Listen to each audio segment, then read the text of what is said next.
Olá, bem-vindo! Eu sou a Patrícia Vieira, jornalista do Diário Indústria e Comércio, e esse é o IC Entrevista. No programa de hoje, o bate-papo é sobre economia. Nós estamos recebendo a economista Lídia Goldstein. Bem-vinda, Lídia, bem-vinda a Curitiba e ao nosso programa, prazer. Então, para começar, o que é economia criativa? Vamos lá. Economia criativa é um conceito que, na verdade, ele começou na Austrália, mas ele foi desenvolvido no Reino Unido nos anos 90, mais especificamente 97, no governo do Blair, que percebeu que estava havendo uma mudança radical na economia internacional. Correto. O que estava acontecendo? A globalização estava acelerando, o mundo passando pela chamada terceira revolução industrial, com toda a digitalização e novas tecnologias impactando, de um lado, a geografia econômica internacional. Por quê? Porque a indústria migra dos centros desenvolvidos. Então a indústria sai de Londres, sai de Barcelona, sai de importantes capitais, Detroit, Chicago, nos Estados Unidos, e vai para a China inicialmente. E não só isso impacta na geografia econômica internacional, porque a produção, a manufatura descentraliza, como um novo fenômeno ocorre. Qual é esse fenômeno? É que o que passa a ser mais importante nos investimentos e na geração de valor deixa de ser a velha manufatura da primeira revolução industrial. Certo. Que a gente lembra vendo bem os filmes do Charlie Chaplin, aquela linha de produção com uma série de operários fazendo a mesma coisa. O que acontece? Acontece que com as novas tecnologias, o que passa a ser mais importante, a gerar mais valor, são os chamados ativos intangíveis. O que são os ativos intangíveis? É toda a parte de design, de marketing, de software, toda a parte de branding. Isso passa a ter um peso muito grande na geração de valor. E percebendo isso, o governo Blair resolve contrabalançar a perda de empregos no setor manufatureiro, investindo pesadamente nos setores que eles chamavam de economia criativa. Sim. Quais eram esses setores? Toda a parte ligada à criatividade e novas tecnologias.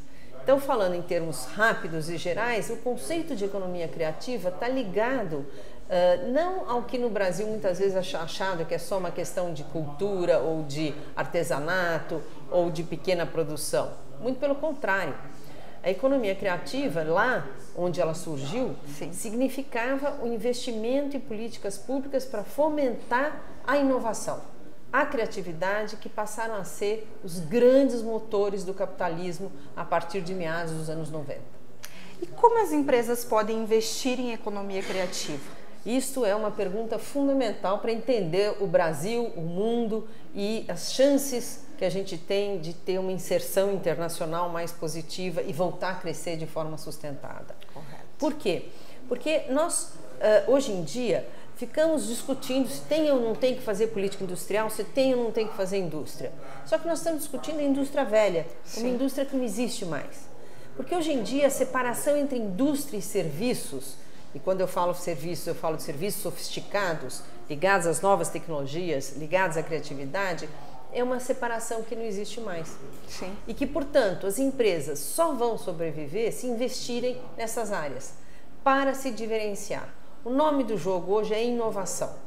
E inovação não é só grandes inovações tecnológicas, inovação no método de produzir, inovação na embalagem, inovação na relação com o consumidor, inovação no design de um produto, numa caneca bonita que faça com que você compre esta caneca e não a outra caneca.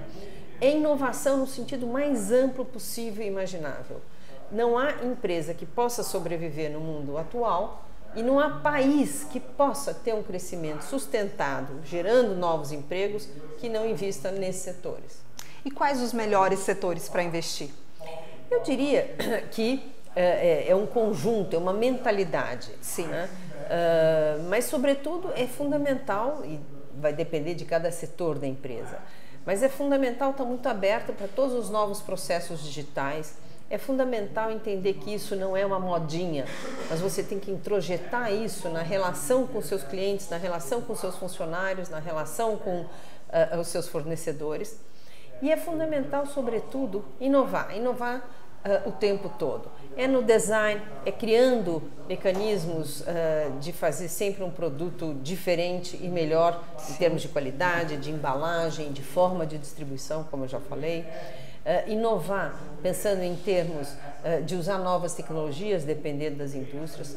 Por exemplo, algo extremamente importante é o que está acontecendo agora, que é uma quarta revolução industrial. Sim.